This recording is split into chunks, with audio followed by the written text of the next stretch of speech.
राधे राधे भक्तों।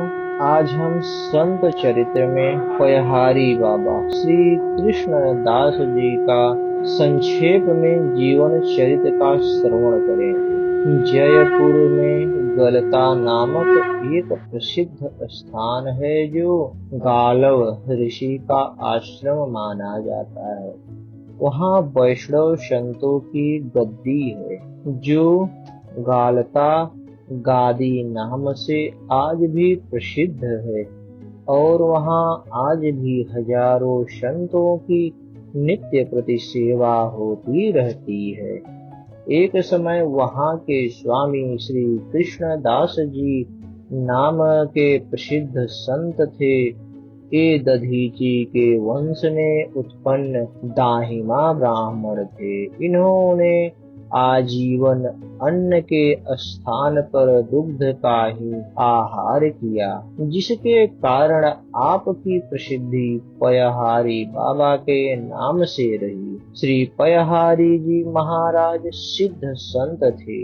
एक बार आप विचरण करते हुए कुल्लू की पहाड़ियों की ओर चले गए और वहां एक गुफा में बैठकर भगवत भजन करने लगे। अब उस निर्जन पहाड़ी गुफा में दूध कहाँ से प्राप्त होता, परंतु उन्हें भला उसकी क्या चिंता।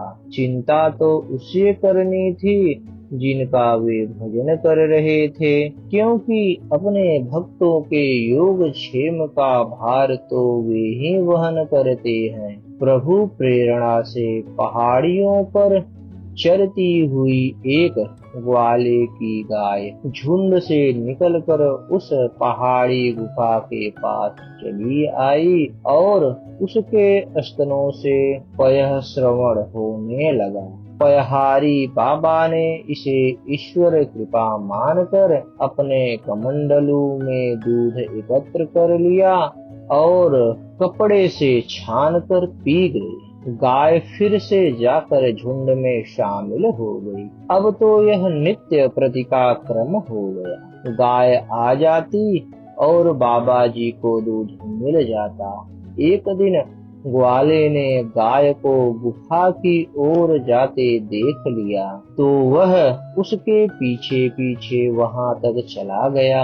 वहां का अद्भुत दृश्य देखकर वह किम कर्तव्य विमूढ़ हो जड़वत खड़ा रह गया। फिर पयहारी बाबा को सिद्ध संत समझ उनके चरणों में गिर पड़ा और बोला, बाबा, गो माता की कृपा से आज मुझे आपके दर्शन हो गए। आप मुझे कोई और सेवा बताइए। श्री पयहारी बाबा उसकी साधुता और सेवा भाव से बहुत प्रसन्न हुए और बोले, तुम कोई वरदान मांग लो। ग्वाला बोला, प्रभु, आपकी कृपा से मुझे दूध पूत सब प्राप्त है।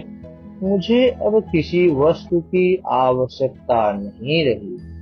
हाँ, अगर आप देना ही चाहते हैं तो ऐसी कृपा कीजिए कि मेरे देश के राजा का राज्य फिर से उन्हें मिल जाए। बाबा उसकी निष्प्रियता, स्वामी भक्ति और परोपकारिता देखकर बड़े ही प्रसन्न हुए और कहा कि तुम अपने राजा को यहाँ बुला लाना। उन दिनों वहाँ के राजा शत्रुओं द्वारा राज्य छीन लिए जाने और प्राण संकट के कारण एक गुफा में छिपकर रह रहे थे।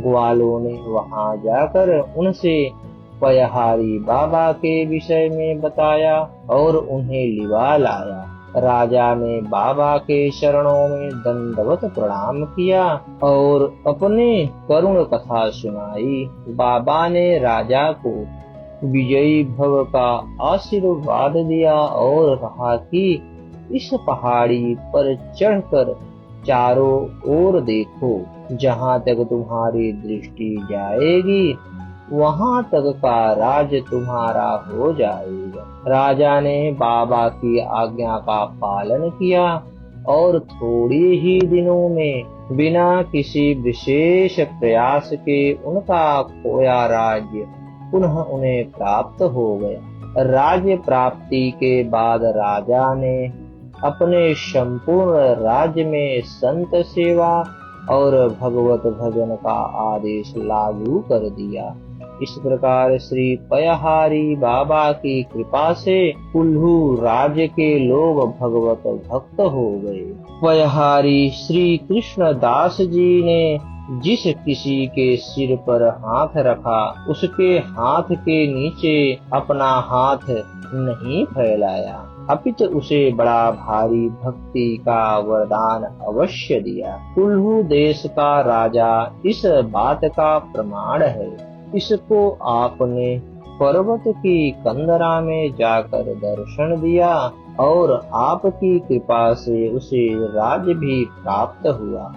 राजा को आपने ऐसा प्रेम भाव दिया कि उसे संत भगवंत की सेवा करने की अभिलाषा बनी रहती थी। एक बार पुजारी मंदिर में भगवान का भोग लगाने के लिए जलेबियों के थाल ले जा रहे थे। उसमें से एक जलेबी गिर गई। राजा का छोटा सा बालक उसे उठाकर खा गया। यह देखकर राजा के मन में बड़ा भारी दुख हुआ और बिना भोग लगे ही इसने खा लिया। तुरंत हाथ में तलवार लेकर उसे मार डालने के लिए उठा, परंतु समीप में उपस्थित संतों ने उसे बचा लिया और राजा से कहा कि अब तो वह बालक हमारा हो गया। यदि आपको लेना है तो मूल्य देकर आप इसे रख लीजिए। श्री प्रियादास जी कहते हैं कि कुल्लू के राजा का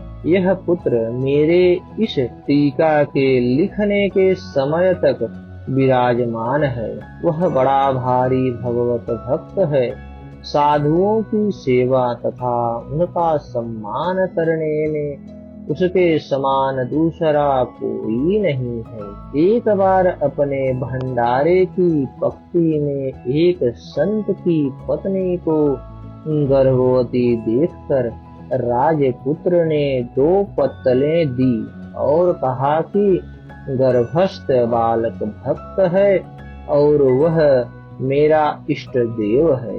मैं ऐसा मन में मानता हूँ, इसलिए दूसरा पत्तल दे रहा हूँ। कोई वैष्णव वेशधारी मनुष्य जूतियों को बेचता और गांठता था। उसे देखकर राजपुत्र को बड़ी दया आई और उसने उससे कहा, भगवान, आप दूसरे लोगों को संत मानकर उनकी जूतियों की सेवा करते हैं, पर आपके इस गुप्त भाव को तुच्छ प्राणी क्या जाने। इसलिए आप इस जूती सेवा कार्य को छोड़ दीजिए। इस वेश को धारण कर और इस कार्य को देखकर लोगों के मन में कुभाव होता है। ऐसा कहकर उसे वैष्णव सेवा एवं स्वनिर्वाह के लिए बहुत सी खेती करने योग्य भूमि और धन दिया। साथ ही उसे ज्ञान प्रकाश भी दिया। उसकी बुद्धि राम में रम गई। आमेर के राजा पृथ्वी राज जी की रानी भी श्री पयहारी बाबा जी की शिष्या थी। कालांतर में राजा पृथ्वी राज ने भी श्री पयहारी जी महाराज का शिष्यत्व स्वीकार कर संपूर्ण आमेर को वैष्णव भक्त बना दिया। कहते हैं कि एक बार राजा पृथ्वी राज जी ने पयहारी जी से श्री द्वारिकाधीश जी के दर्शन करने के लिए द्वारका चलने की प्रार्थना की। तब आपने राजा की भक्ति देख अपनी योग सिद्धि से आधी रात के समय राजमहल में प्रकट हो राजा को वहीं पर श्री द्वारकाधीश जी के दर्शन करा दिए। एक अन्य कथा के अनुसार एक बार आपकी गुफा के पास एक बाघ आ गया। आपने अतिथि मानकर अपनी जांघ का मांस काटकर उसे खाने को दे दिया।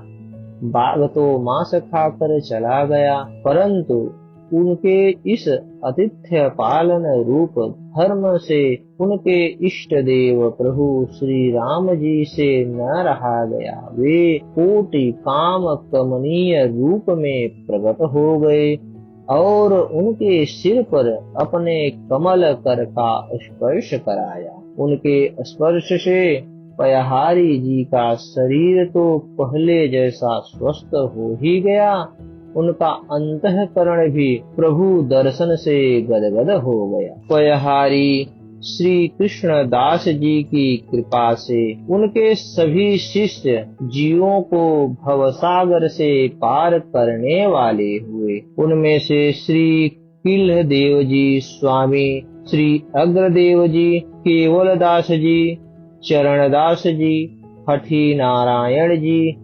सूरजदास जी, पुरुषा जी, पृथुदास जी, त्रिपुरदास जी ये हरि भक्ति में रत थे।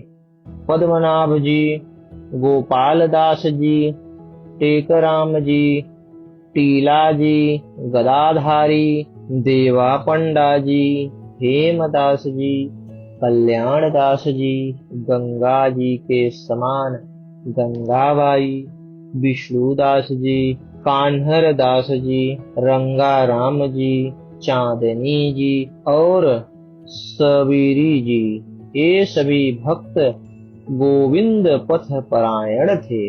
और आगे हम इन सभी भक्तों के चरित्र का श्रवण भी करेंगे। अस्तु।